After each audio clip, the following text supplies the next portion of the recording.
Eh bien mes chers amis, bonjour. Aujourd'hui, nous partons à la découverte de Svelte. Mais vous allez me dire, qu'est-ce que Svelte? Eh bien on voit ça tout de suite après.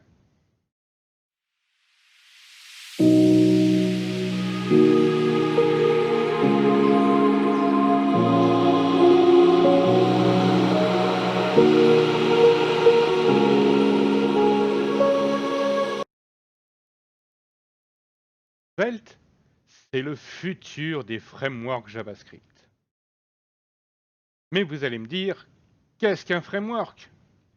Eh bien un framework, c'est un morceau de code, ou plus exactement un gros code qui va faciliter le développement de votre propre code.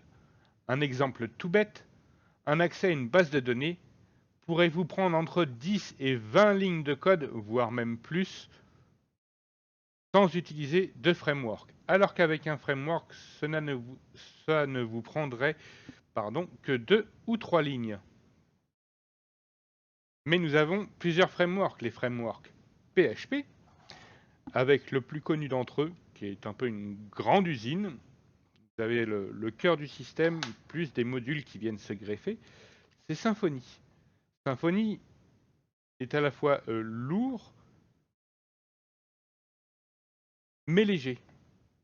Pourquoi? Parce que Symfony, vous avez le cœur de Symfony, et après vous avez des modules qui viennent se greffer à son cœur. Par exemple, vous n'avez pas besoin de l'authentification, vous n'installez pas le package d'authentification, etc., etc.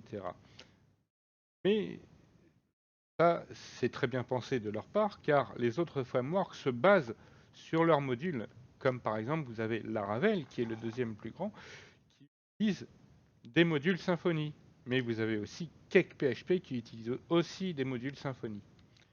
Ensuite, vous avez les frameworks JavaScript. Le plus connu, React.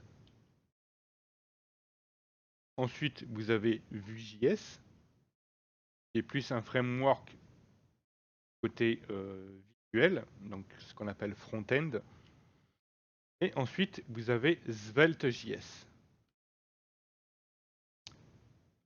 Pour Svelte.js, donc Svelte, on a besoin d'outils. Notamment pour écrire du code, on va avoir besoin, par exemple, d'un bloc-node, comme Notepad 2, Notepad++, ou un IDE, comme Visual Studio Code. Moi, pour ma part, j'utilise Visual Studio Code. Ensuite, vous avez besoin de Node.js pour gérer les packages avec NPM. Et ensuite, pour ceux qui utilisent Visual Studio Code, vous avez l'extension Svelte for VS Code.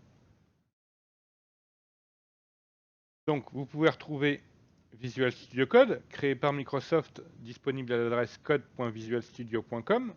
Je vous mettrai les liens en description, ne vous inquiétez pas. Ensuite, vous avez Node.js.org.